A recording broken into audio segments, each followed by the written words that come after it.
जय Hind friends. Indian polity की series हमारी चल रही थी और उस सीरीज में हम लोग जो टॉपिक पढ़ रहे थे वो था मूल अधिकार, फंडामेंटल राइट्स।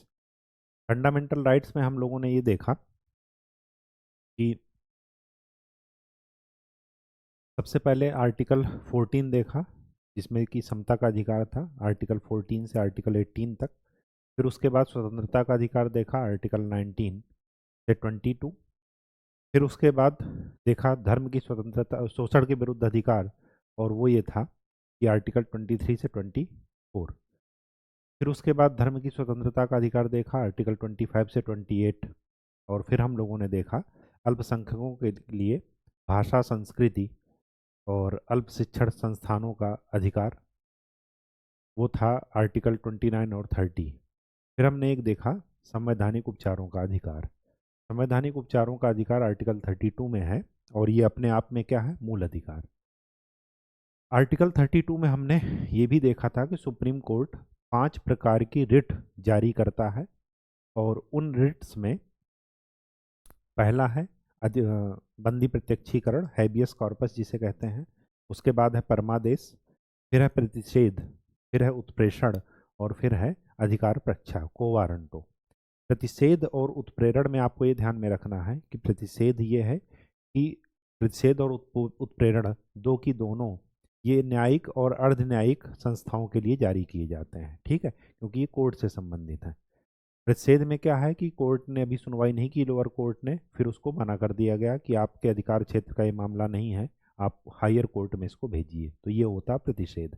उत्प्रेषण में क्या था कि मामले की सुनवाई हो चुकी है और फिर बाद में ध्यान आता है कि नहीं, ये यहाँ का मामला नहीं था, इसकी सीमा के बाहर का था, लोअर कोर्ट की, और फिर जो है उत्प्रेषण रिट जारी की जाती है।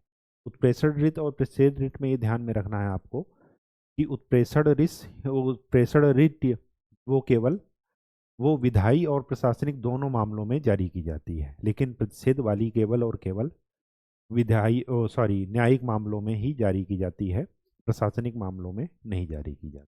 ठीक, तो ये आपको ध्यान में रखना है। आज हम लोग जो देखेंगे वो देखेंगे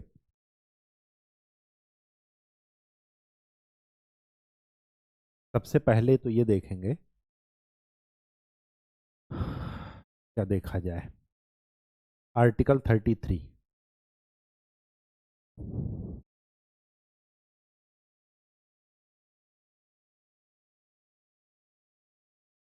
आर्टिकल 33 क्या कहता है कि संसद की, ध्यान रखिएगा, संसद की बात की जा रही है, ठीक है, केंद्र सरकार राज्य सरकार की बात नहीं की जा रही है। ठीक, तो संसद,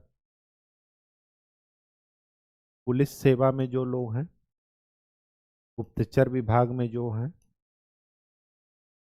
खुफिया एजेंसियां जो होती हैं, और उसके बाद सरकारी सेवा में जो हैं, सेना में हैं, इन सब के मूल अधिकारों पर युक्त युक्त प्रतिबंध लगा सकती है।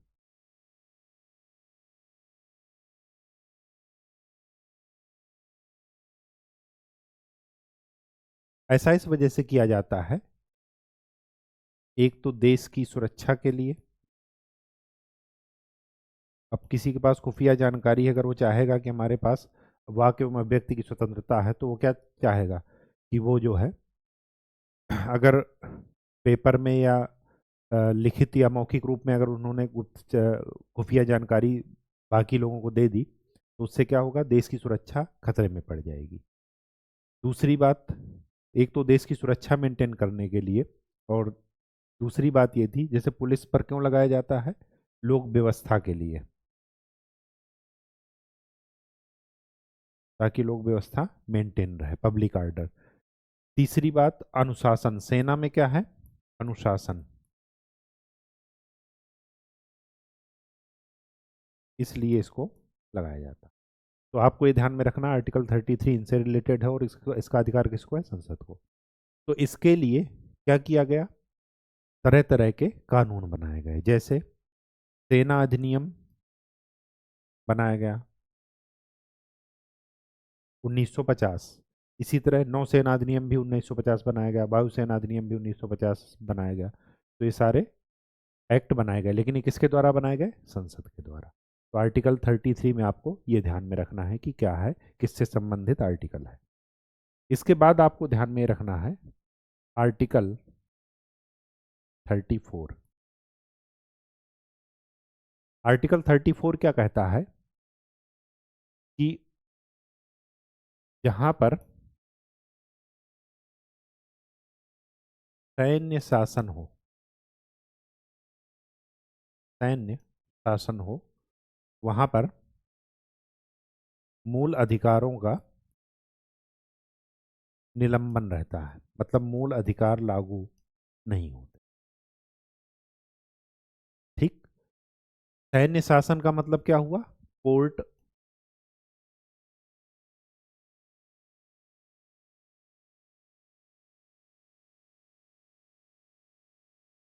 सैन्य शासन का क्या मतलब हुआ कि सेना, वो शासन की सारी कमान किसके पास है? सेना के पास, सेना के अधिकारियों के पास।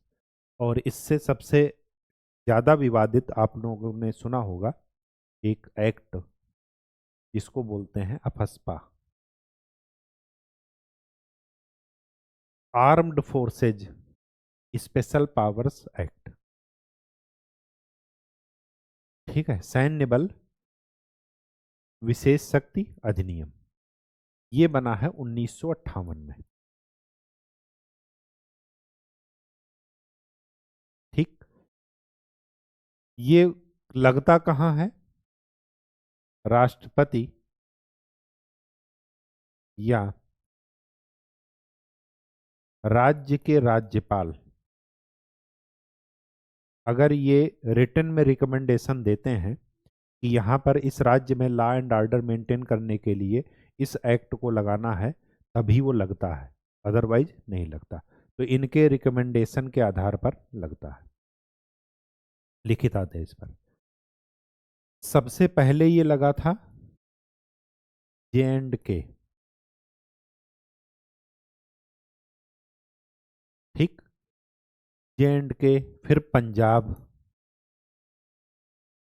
पंजाब में जब 1985 के आसपास, ये भी 1988 के आसपास J&K में लगा, बन गया था 1958 में, क्योंकि उस समय वहाँ पर क्या थी, 1950 में, 1947 में देश आज़ाद हुआ था। और जो जो विवादित इलाके थे, जहाँ पर जो है शांति स्थापित करना जरूरी था, तो उसके लिए ये बना था एक्ट। अब आपने यहाँ पर एक न्यूज में बार बार सुनते होंगे, एक है मणिपुर की जो है कार्यकर्ता, वो हैं, उनका नाम है इरोम शर्मिला। इनकी डेथ हो गई या जीवित हैं ये मुझे जानकारी नहीं है, लेकिन इनके बारे में आप सर्च कीजिएगा। ये मणिपुर में, नॉर्थ ईस्ट में सभी स्टेट से इसको हटाने की बात कर रही हैं। क्यों इस पर विवाद है? विवाद इस वजह से है, आर्म्ड फोर्सेज को स्पेशल पावर दी गई हैं, और वो स्पेशल पावर केवल और केवल वहाँ की लोक व्यवस्था मेंटेन करने के लिए दी जाती हैं, जहाँ पर ये इस तरह की अशांति या उग्रवादी घटनाएं होती हैं। लेकिन इन पावर्स में इतना ज़्यादा जो है वो है, मतलब एक तरीके से स्वतंत्रता है सैन्य अधिकारियों को, किसी को भी बिना तलाशी लिए गोली मार सकते हैं, किसी भी गाड़ी को तलाशी ले सकते हैं, किसी भी घर में बिना वारंट के तलाशी लेकर के तलाशी ले सकते हैं, किसी भी घर में तोड़ फोड़ कर सकते हैं, ये भी अधिकार है। ठीक। और शक के आधार पर किसी को गिरफ्तार कर सकते हैं, और उसको मैक्सिमम, मतलब जब तक चाहे तब तक गिरफ्तार रख सकते हैं, अपनी कैद में रख सकते हैं। तो इसकी वजह से वहाँ के लोग क्या हैं, बहुत पीड़ित हैं जहाँ पर ये लगता है। खास करके नॉर्थ ईस्ट में अभी 2022 में अमित शाह जी ने वहाँ पर हटाया था, आसाम के इलाकों से हटाया था, अरुणाचल में कुछ इलाकों में शायद लगा है या नहीं लगा, तो एक बार जरा इसको कंफर्म कर लीजिएगा। मणिपुर में अभी जो हालिया घटनाएं हुई थी, दो गुटों के बीच में झड़प, जिसकी वजह से लॉ एंड ऑर्डर पूरी तरीके से हो गया, तो फिर वहाँ पर भी अपस्पा लगाने की जरूरत पड़ी थी। ठीक है, तो ये सब उनको स्पेशल पावर्स दी गई हैं आर्म्ड फोर्सेस को। और सबसे बड़ी बात ये है कि उसके बाद उन पर क्या हो सकता है, मतलब मुकदमा भी नहीं चल सकता, उन पर कोई केस दर्ज नहीं होगा। किन पर? सैन्य अधिकारियों पर। अब ये बताइए कि एक मानव होने के नाते पता चला खुले में तलाशी ले रहे हैं कपड़े उतार करके, जबकि ये क्या है, अवैध है। ये आपके फंडामेंटल राइट का क्या है, अधिकार है, निजता का क्या है, उल्लंघन है। खुले में तलाशी नहीं ली जा सकती, ठीक है। आर्टिकल 21 का क्या है, उल्लंघन है, निजता के अधिकार का उल्लंघन है। लेकिन इस एक्ट के द्वारा है, उनको अलाउ है। मैंने आपको बताया तलाशी का बिना वारंट के, ठीक है, और बिना शक के आधार पर गोली मार देना, ये सब अधिकार भी उनको इस एक्ट के द्वारा जब ये लागू होता है तो मिल जाते हैं। ठीक, स्वाभाविक सी बात है कि अगर हम एक लोकतंत्र में रह रहे हैं और समस्या का जो जड़ है वो भी लोकतांत्रिक है, तो उसका समाधान भी क्या होना चाहिए, लोकतांत्रिक। ऐसा नहीं कि आप बल प्रयोग कीजिए। ठीक, तो इस पर काफ़ी ज़्यादा विवाद होता रहता है।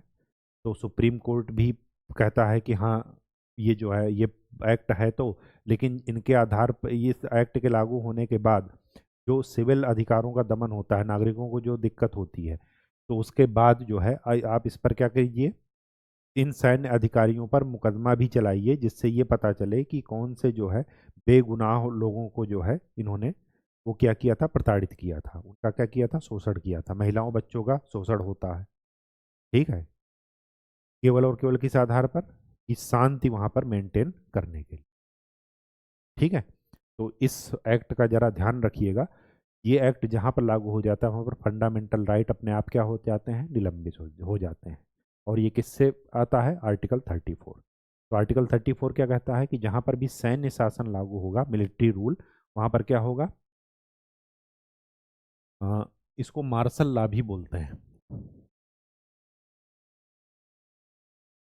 वहाँ पर फंडामेंटल राइट निलंबित रहते हैं, फंडामेंटल राइट के उल्लंघन के आधार पर कोई केस दर्ज नहीं कर सकते, ना कोई सुप्रीम कोर्ट जा सकता है। ठीक, तीसरी बात, आर्टिकल 35 क्या कहता है, आर्टिकल 35 ये कहता है कि इसमें जो आर्टिकल 13 से लेकर के 12 से लेकर के आर्टिकल 35 तक 34 तक जो भी अधिकार दिए गए हैं, उनमें से मैक्सिमम क्या है, स्वप्रवर्तित हैं, अपने आप वो क्या है, लागू हैं। लेकिन कुछ को लागू करने के लिए अगर ज़रूरत ऐसी महसूस हुई कि किसी अधिकार को लागू करने के लिए हमें कानून बनाना है, तो कानून बनाने का अधिकार कौन सा है, किसको है, संसद को। संसद को इस वजह से है ताकि पूरे देश में एक रूपता क्या रहे, बनी रहे। ठीक, पहली बात। दूसरी बात, नागरिकों को अगर मूल अधिकार मिला है, अब जैसे इसके द्वारा निर्मित कानून संसद ने कौन कौन बनाए, जैसे एक एग्जाम्पल याद रखिएगा कि आर्टिकल 17 में दिया गया है क्या, अस्पृश्यता का अंत। ठीक है, अस्पृश्यता का अंत मतलब अनटचेबिलिटी को हमने क्या कर दिया, समाप्त किया। अब कहने से तो समाप्त हो नहीं जाएगा, कुछ लोग फिर भी क्या करेंगे, भेदभाव करेंगे, तो उसके लिए क्या बनाया, नागरिक अधिकार अधिनियम 1955। ये किसने बनाया, संसद ने, किसके लिए, आर्टिकल 17 को लागू करने के लिए। ठीक, बात समझ में आ गई, ये किसके लिए बनाया, आर्टिकल 17 को लागू करने के लिए।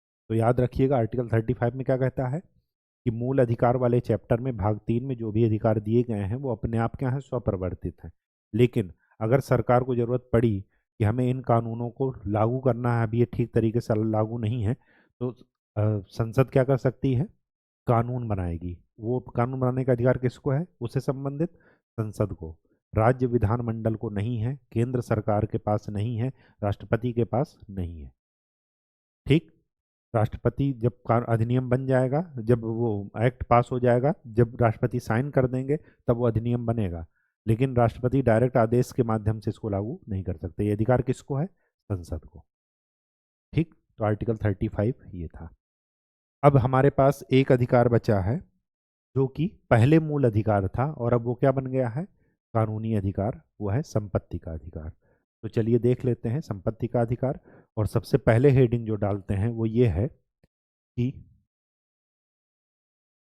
संवैधानिक अधिकार, सॉरी, मूल अधिकार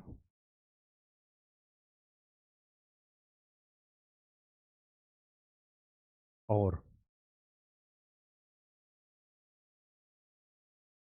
कानूनी अधिकार में अंतर।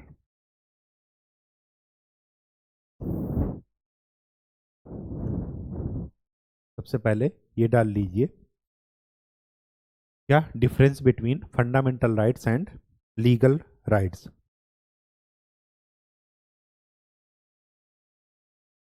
सबसे पहली बात, ये दो के दोनों अधिकार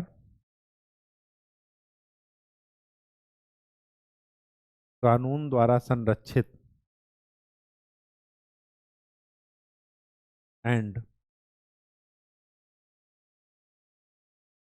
न्यायालय द्वारा बाध्यकारी है।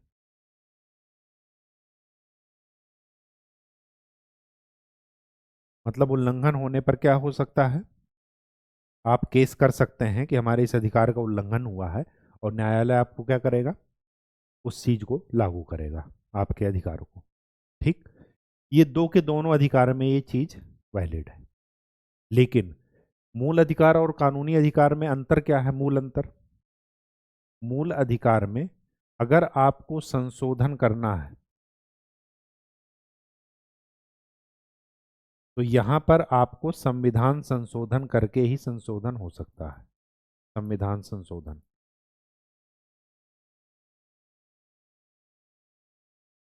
आर्टिकल 368 के तहत। ठीक, और यहां पर अगर इनको बदलना है तो संविधान संशोधन की जरूरत नहीं पड़ेगी, ये नॉर्मल संशोधन या विधायी संशोधन के द्वारा भी हो सकते हैं, इसमें संविधान संशोधन की जरूरत नहीं पड़ेगी। ठीक, पहली बात। दूसरी बात, संविधान मूल अधिकार को आप समाप्त नहीं कर सकते, समाप्त नहीं किया जा सकता।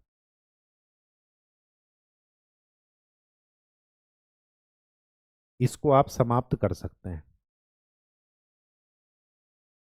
ठीक, तीसरी बात, अंशतः परिवर्तन अलाउड है, किया जा सकता है, लेकिन बेसिक स्ट्रक्चर, मूल ढांचा में परिवर्तन नहीं किया जा सकता। यहां पर जब अंशतः, यहां पर पूरा का पूरा जब समाप्त ही हो सकता है तो यह इसमें परिवर्तन करने कोई मतलब भी नहीं, तो यहां पर यह चीज लागू नहीं होती। इसमें अंशतः परिवर्तन भी कर सकते हैं, इसका बेसिक स्ट्रक्चर की कोई बात नहीं होती, ये संविधान के मूल ढांचे का भाग नहीं है। संसद अगर आज चाहे कि हम सारी जमीन को केंद्र वो ये राज्य की प्रॉपर्टी घोषित कर रहे हैं तो आज कर सकती है। ठीक है, बस वो कानून बना दे। ठीक, तीसरी बात,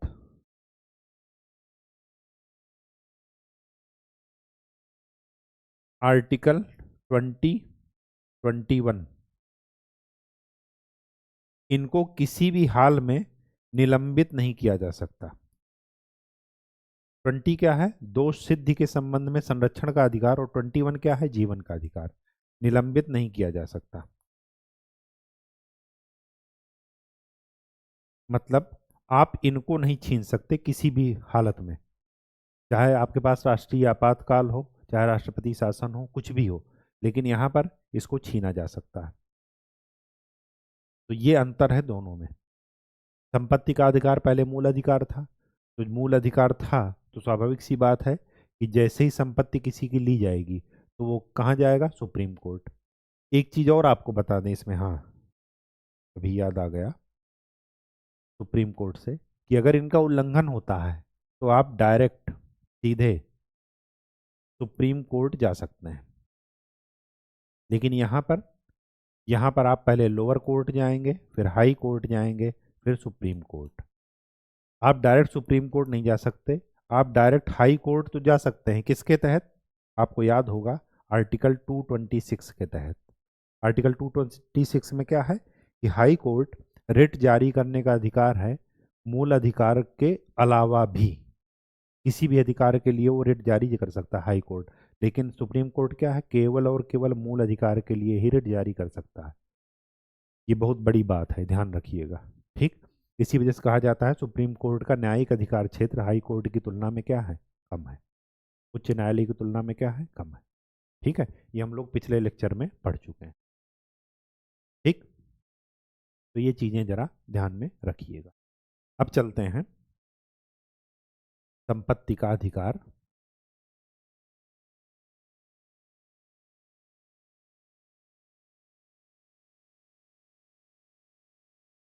ये है आर्टिकल 31।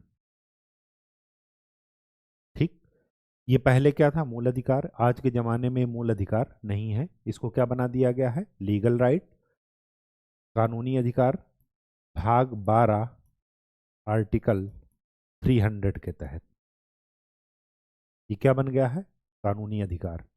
और ये किस संविधान संशोधन के द्वारा किया गया, 44वें संविधान संशोधन 1978 के द्वारा ये किया गया। ठीक, फंडामेंटल राइट से क्या बनाया गया, लीगल राइट, कानूनी अधिकार। ठीक, संपत्ति के अधिकार में क्या है कि विधि द्वारा स्थापित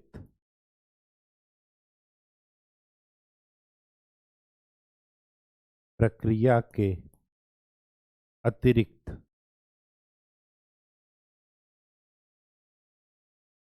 किसी की संपत्ति नहीं छीनी जा सकती। मतलब अगर राज्य किसी की संपत्ति पर अधिकार करता है तो एक विधि द्वारा स्थापित प्रक्रिया के द्वारा ही करेगा, मनमाने तरीके से नहीं करेगा। लेकिन इस विधि द्वारा स्थापित प्रक्रिया में दो शर्तें हैं कि अगर राज्य जमीन का अधिग्रहण कर रहा है तो उसको दो शर्तों को पूरा करना पड़ेगा। पहला, जब वो अधिग्रहण करे तो वो सार्वजनिक हित में हो, मतलब वो पब्लिक इंटरेस्ट के लिए उस जमीन का इस्तेमाल करेगा। जैसे कोई अस्पताल बना दे, स्कूल बना दे, रोड निकाल दे, हाईवे निकाल दे, ये सारी चीज़ें। और दूसरा, उसको जो उसका मालिक होगा उसको उचित मुआवजा देना पड़ेगा। ये थोड़ा हाईलाइट कर लीजिएगा, उचित मुआवजा देना पड़ेगा। उचित और मुआवजा दो चीज़ें। उचित मुआवजा है या नहीं ये कौन डिसाइड करेगा, कोर्ट। कौन डिसाइड करेगा, कोर्ट। क्यों, क्योंकि जैसे ही सरकार जमीन अधिग्रहण करेगी, अच्छा जमीन अधिग्रहण करेगी क्यों, सार्वजनिक हित तो करेगी ही करेगी। साथ में क्या था कि सबसे पहले जब स्वतंत्रता प्राप्त हुई तो जमींदारी प्रथा को समाप्त करने के लिए आया जमींदारी उन्मूलन कानून।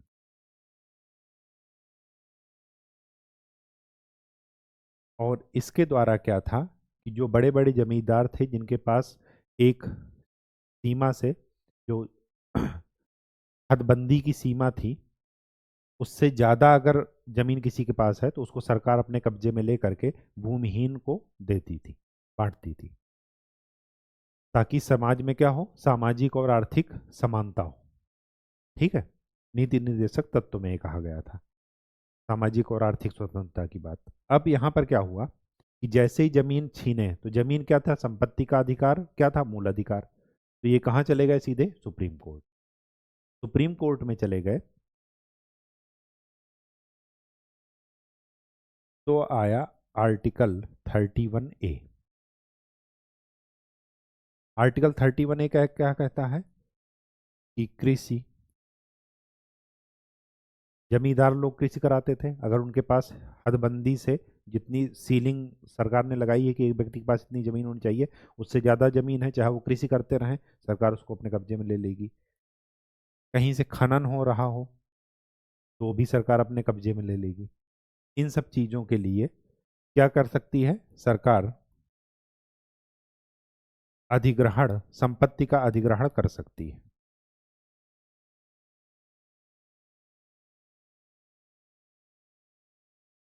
और इसे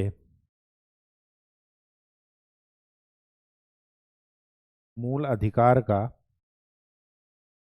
उल्लंघन, इसमें से कौन से मूल अधिकार थे? संपत्ति का अधिकार ही एक मूल अधिकार था, नहीं माना जाएगा।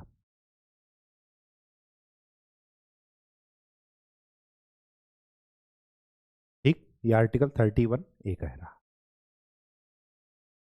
फिर उसके बाद क्या हुआ?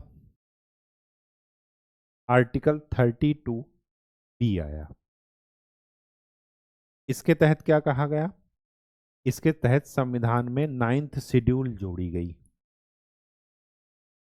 और इस कानून को, ये जो संपत्ति के अधिग्रहण वाले कानून थे, इसको कहाँ डाल दिया गया?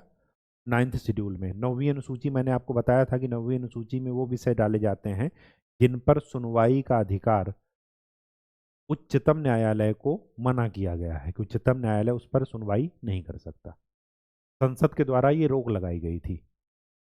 अब ये सीधी सी बात यह है कि अगर ऐसा होता तो सरकार क्या होती? मनमाने तरीके से काम करती।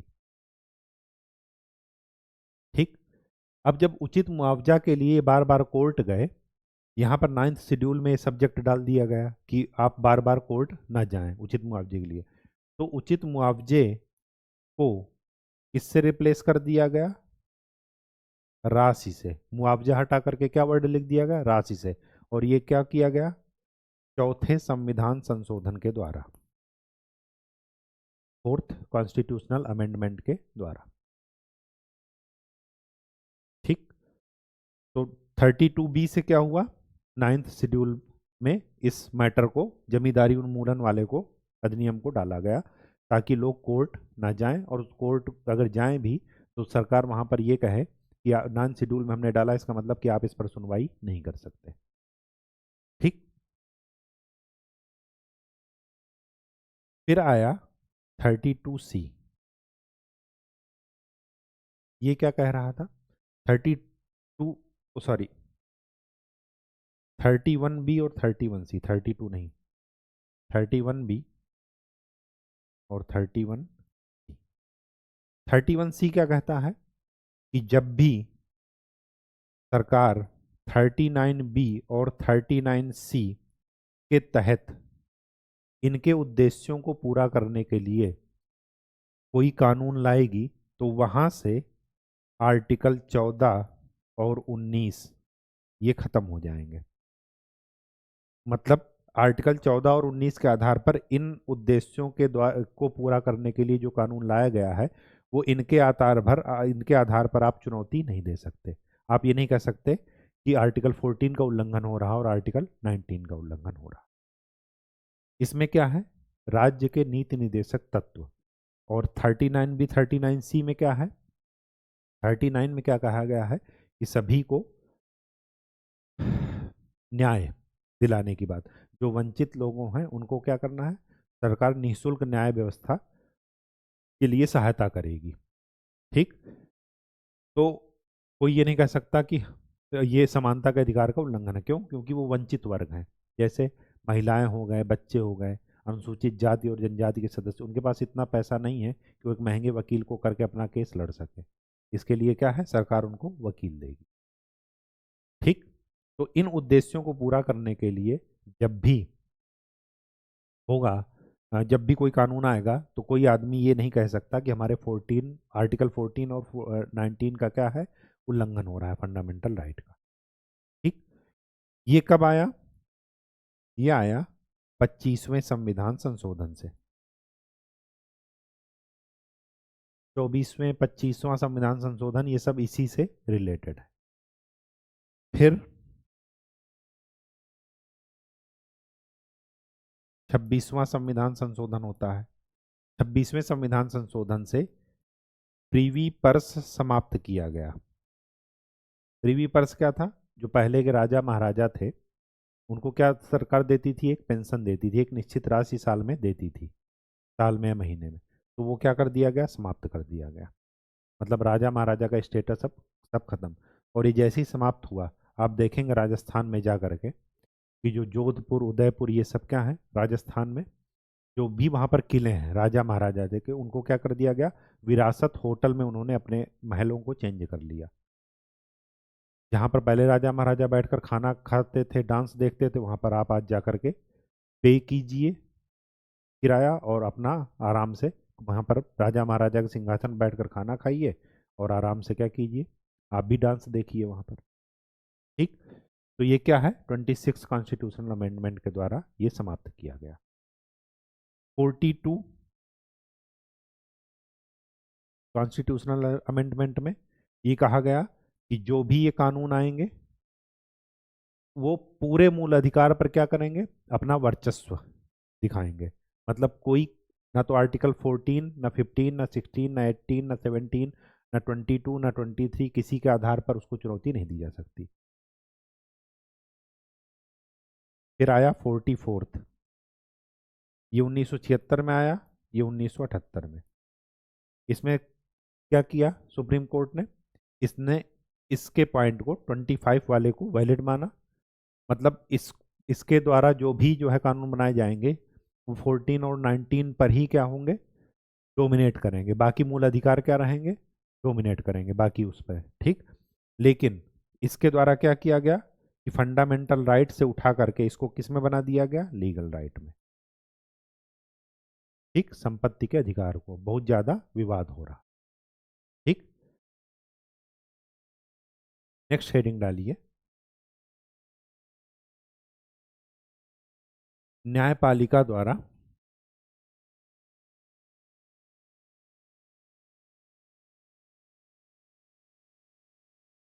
प्रतिपादित सिद्धांत। 3 प्रकार के सिद्धांत न्यायपालिका द्वारा दिया गया। एक तो है पृथक्करणीयता,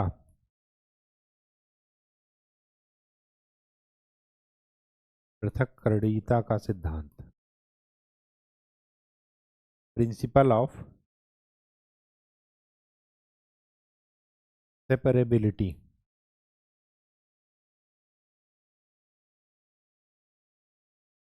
इसका क्या मतलब है, इसका ये मतलब है कि संसद ने कोई विधि बनाई,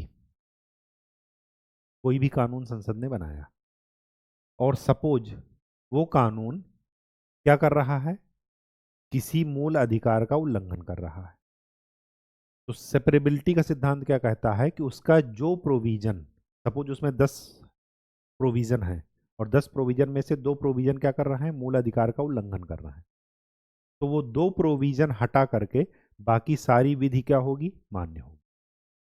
तो इसका मतलब क्या हुआ कि हमने इसमें पृथक्करण कर दिया कि 10 में से 2 विधि, 2 क्लॉज क्या कर रहे हैं, 2 बिंदु क्या कर रहे हैं उस कानून के, मूल अधिकारों का उल्लंघन कर रहे हैं, तो उन 2 को हटा करके बाकी पूरी विधि क्या होगी, मान्य होगी। तो ये क्या होता है, पृथक्करणीयता का सिद्धांत। ठीक। दूसरा है आच्छादन का सिद्धांत।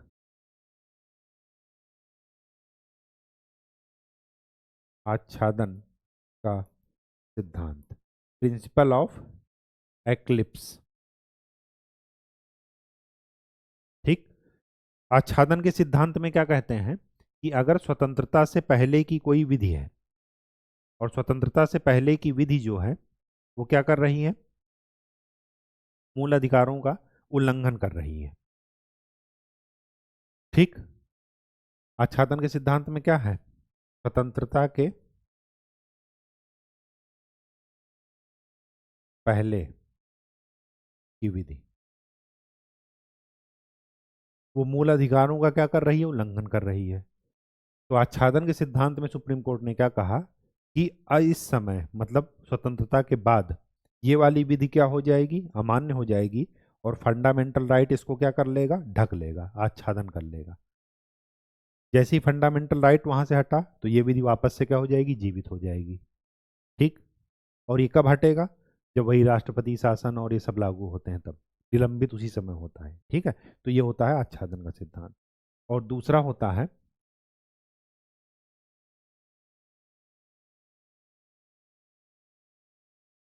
भविष्यलक्षी सिद्धांत। ठीक, भविष्यलक्षी सिद्धांत में क्या होता है, भविष्यलक्षी विधि का सिद्धांत, प्रोस्पेक्टिव ओवर रूलिंग।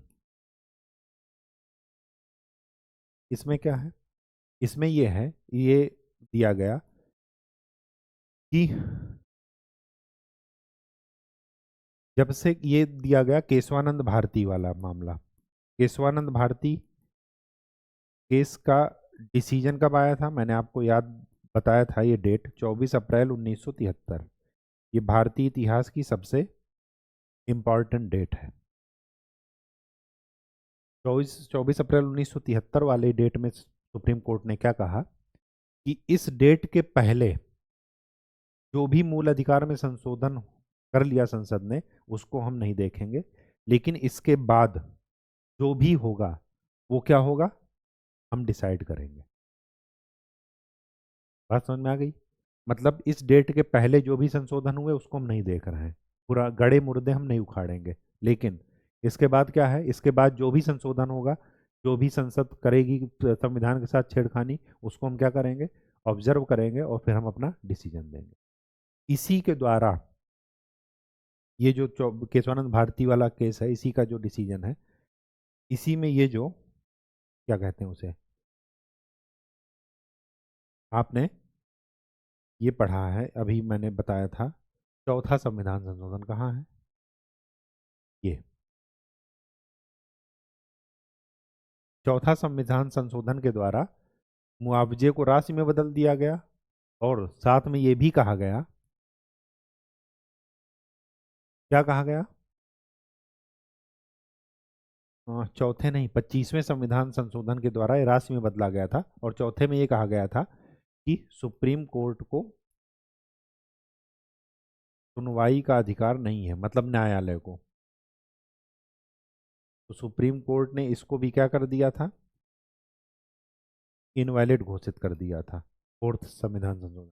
कहा हमें बिल्कुल सुनवाई का अधिकार है, लेकिन कब, जो मामले 24 अप्रैल 1973 के बाद 9th शेड्यूल में डाले गए हैं उनका सुप्रीम कोर्ट क्या कर सकता है, जुडिशियल रिव्यू कर सकता है। ठीक, बात समझ में आ गई? न्यायिक पुनरावलोकन क्या कर सकता है, कर सकता है। ठीक, तो ये जरा ध्यान रखिएगा, सुप्रीम कोर्ट है, सारे जो है पावर सुप्रीम कोर्ट के पास है, वो किसी भी विधि को क्या कर सकता है, अमान्य घोषित कर सकता है। ठीक, बात समझ में आ गई, अगर वो फंडामेंटल राइट का उल्लंघन कर रही हो तो ये तीन सिद्धांत हैं। ठीक, एक होता है भूतलक्षी सिद्धांत, भूतलक्षी विधि का सिद्धांत, इसका ये मतलब है भूतलक्षी विधि नहीं, उसको बोलते हैं भूतलक्षी निर्णय। जैसे कोई केस आया, उसका आज निर्णय हो गया, इससे मिलता जुलता जितने भी केस हैं उसमें यही निर्णय लागू होगा। लेकिन भूतलक्षी निर्णय वाला सिद्धांत कहाँ पर लागू नहीं होता, जब बंदी प्रत्यक्षीकरण, बंदी प्रत्यक्षीकरण में क्या है कि अलग अलग मामले पर तो हो सकता है एक ही व्यक्ति को कई बार हिरासत में लिया गया हो, तो ऐसा नहीं कि उसी विधि को बार बार वो करेंगे, तो बंदी प्रत्यक्षीकरण रेट वाले मामले में भूतलक्षी विधि का सिद्धांत लागू नहीं होता। ठीक, तो ये जरा थोड़ा इम्पॉर्टेंट है, ये चीज़ें जरा ध्यान रखिएगा। एक तीन मामले हैं, उन तीन मामलों को जरा पढ़ लेते हैं क्योंकि ये बहुत ही इम्पॉर्टेंट है। एक है शंकरी प्रसाद मामला, शंकरी प्रसाद वर्सेज गवर्नमेंट ऑफ इंडिया 1951। दूसरा है गोलकनाथ मामला, ये सब पंजाब के जमींदार हैं। ठीक, 1967। और फिर लास्ट है केशवानंद भारती 1973। इनके मामले में सुप्रीम कोर्ट ने क्या कहा, इनके मामले में सुप्रीम कोर्ट ने ये कहा, जो आज का डिसीजन हम लोग पढ़ते हैं, शंकरी प्रसाद मामले में क्या कहा था कि आर्टिकल 13(2) के तहत संविधान संशोधन विधि नहीं है।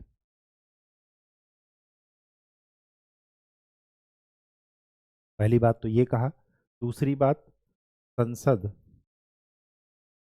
मूल अधिकारों का संशोधन नहीं कर सकती।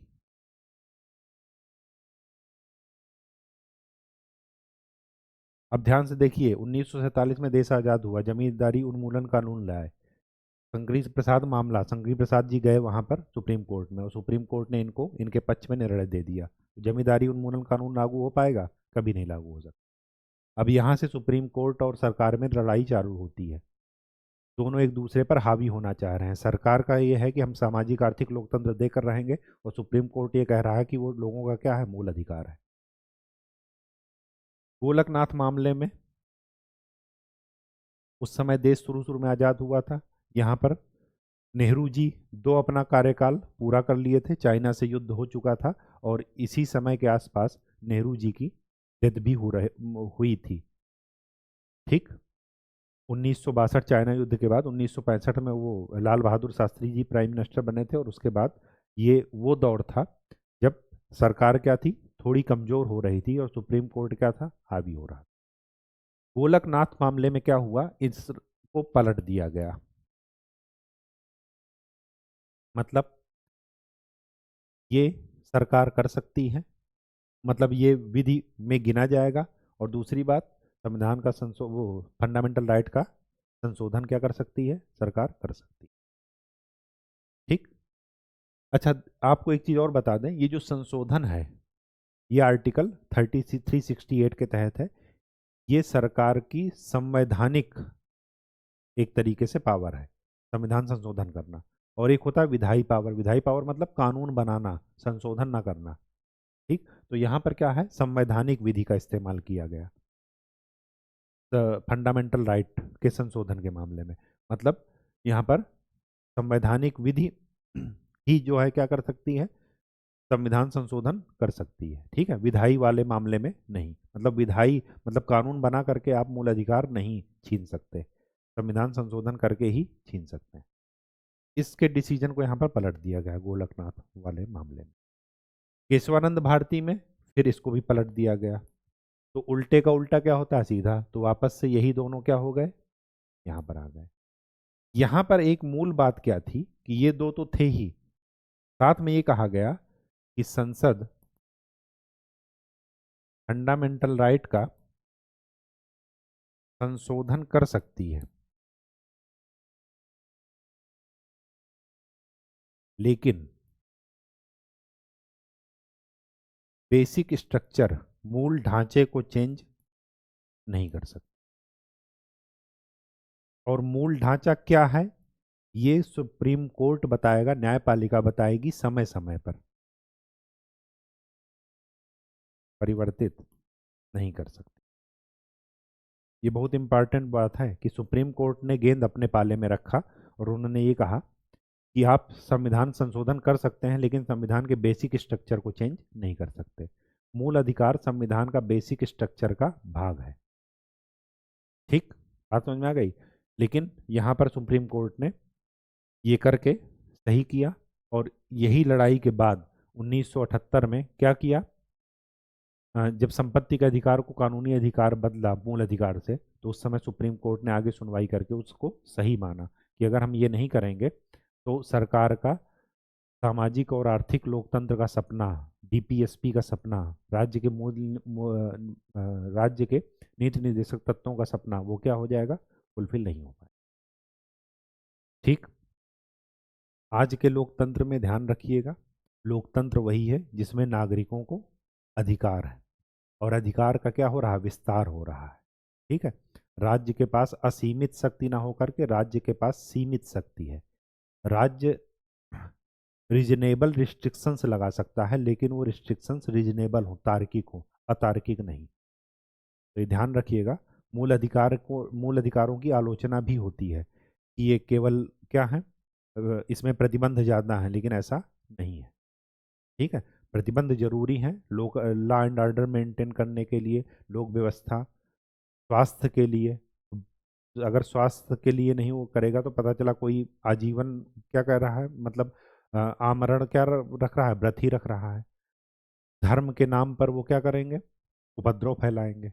ठीक है, तो इस वजह से राज्य क्या है, धर्म के उस आधार पर, धर्म के उस पर स्वतंत्र व्यक्ति की स्वतंत्रता के उस पर तार्किक प्रतिबंध लगा करके उनको क्या कर सकते हैं, सीमित कर सकते हैं। ठीक है, और ये स्वस्थ लोकतंत्र के लिए जरूरी है। अधिकार की भी बात हो और साथ में क्या हो, दूसरे के अधिकार का भी क्या किया जाए, सम्मान किया जा सके। ठीक, तो आज के लिए इतना ही। नेक्स्ट लेक्चर में हम लोग क्या पढ़ेंगे, डीपीएसपी। ठीक, राज्य के नीति निदेशक तत्व। ठीक, तो तब तक के लिए खूब अच्छे से पढ़ाई कीजिए, मेहनत कीजिए, प्रीवियस ईयर क्वेश्चन सॉल्व करते रहिए। ठीक है, और अगर कहीं कहीं कोई गलती हुई हो तो आप कमेंट सेक्शन में बता सकते हैं। ठीक है, तब तक के लिए धन्यवाद।